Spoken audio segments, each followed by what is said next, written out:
I'm Johnny Salami from the KOMP Rock and Roll Morning Show. I'm standing in the tattoo shop, Hellboys 70 Tattoo, for the grand opening with a extraordinary painter and sculptor there, they say. Well, at least that's what I read earlier.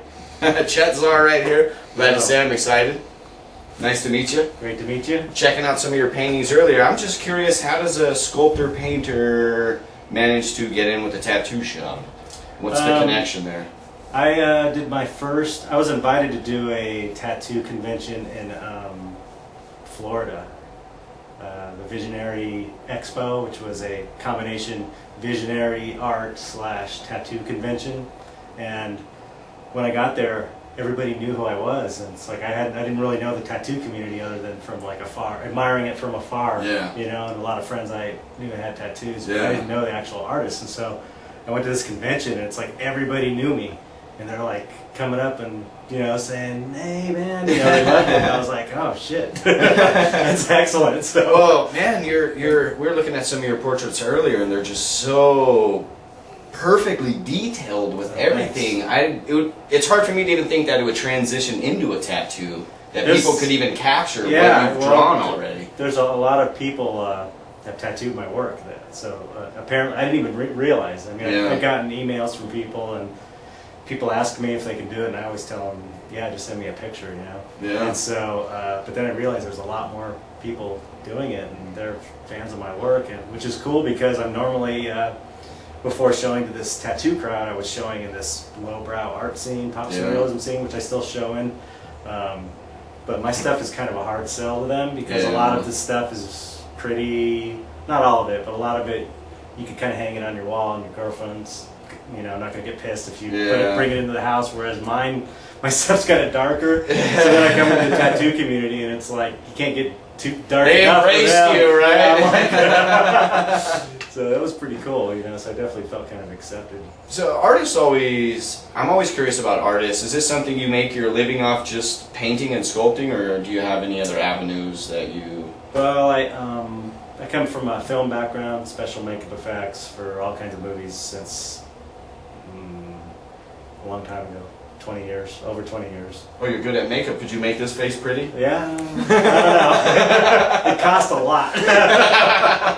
No, but seriously, my background's in film and makeup effects, and so.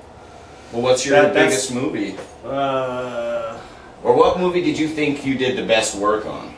Probably the Tool videos. Oh, the Tool videos. I've worked on I've done the makeup effects for the last 3 or 4 of their videos. Really? Yeah, and that's stuff I'm always really happy with. There's been a few movies along the way, but most of them, there's been some big ones, but they're like Planet of the Apes and that was cool, and stuff like that. But they're not my favorite. So for doing like the Tool videos, did they find you? How did you make that connection? I knew Adam because he was a makeup effects guy, and we worked together before. Was that the bass player? That's the guitar player. Guitar player. And he directs the videos also.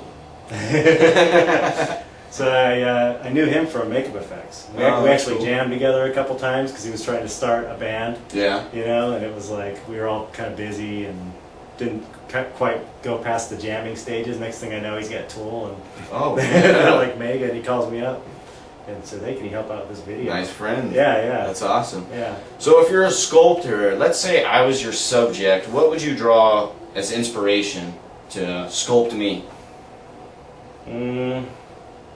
Probably nothing. That's a good. Okay, here's a better question. How long until my beard's as long as yours? I haven't shaved it. Maybe it's been like a year. I kind of had a good one going. But yeah, I started this thing to where every time I was working on a film project or an art show, I just wouldn't shave it until the end, and then shave it. Every time I do a new one, I'd shave it again, just see how long the project lasted. Right. This one, I just. I was asking people who were following me on Twitter if I should cut it or not, because my wife keeps telling me to cut it. And I'm like, grow it. So this is for you, Twitter people. Hope you're happy now. Look at this. His wife's miserable. Wife's pissed. The famous velvet painting, Dogs Playing Poker. Mm-hmm. Does that give you inspiration? Yeah, it kind of does. I like that painting. We wondered that the whole time we were sitting out back. as an artist, does he appreciate the dogs playing poker painting as much as I do? Absolutely, man. He's an awesome guy. He's taking time with us, and we're at Hellboys 702 for the grand opening of the tattoo shop. Hope to see you all here soon.